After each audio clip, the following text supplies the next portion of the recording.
Friends, ഇന്ന് ഞാൻ വന്നിരിക്കുന്നത് ഒരു നോൺ വെജ് സ്നാക്സിൻ്റെ റെസിപ്പിയുമായിട്ടാണ്. വളരെ ടേസ്റ്റിയായ ചെമ്മീൻ വട എങ്ങനെ ഉണ്ടാക്കാമെന്ന് നോക്കാം. നിങ്ങൾക്ക് ഈ വീഡിയോ ഇഷ്ടമായെങ്കിൽ ലൈക്ക് ചെയ്യാനും സബ്സ്ക്രൈബ് ചെയ്യാനും കൂടെ ബെൽ ബട്ടൺ ഒന്ന് ക്ലിക്ക് ചെയ്യാനും മറക്കരുത്. അപ്പോൾ നമുക്ക് കണ്ടു നോക്കിയാലോ. ഇതിനായി ഞാൻ 200 ഗ്രാം ചെമ്മീനാണ് എടുത്തിരിക്കുന്നത്. ഇതിലേക്ക് ഇനി ചുവന്നുള്ളി, വെളുത്തുള്ളി, പച്ചമുളക്, വേപ്പില, ഇഞ്ചി ഇതെല്ലാം കൂടിയിട്ട് നമുക്കൊന്ന് ചതച്ചെടുത്ത് വരാം. ഇതിപ്പോൾ ചതച്ച് കിട്ടിയിട്ടുണ്ട്.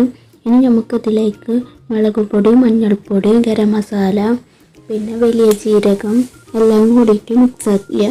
ഇത് നന്നായി മിക്സ് ചെയ്തതിന് ശേഷം ഇതൊരു 5 മിനിറ്റ് റെസ്റ്റ് ചെയ്യാൻ വെക്കാം.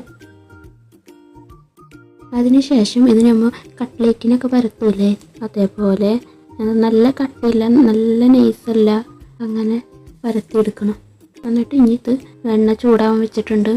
ഇനി മൈദ മുക്കിയിട്ട് എണ്ണയിലേക്ക് ഇട്ടാൽ 2 ഭാഗവും തീ കുറച്ച് വെച്ചിട്ട് തന്നെ നന്നായി വേവിച്ചെടുക്കണം.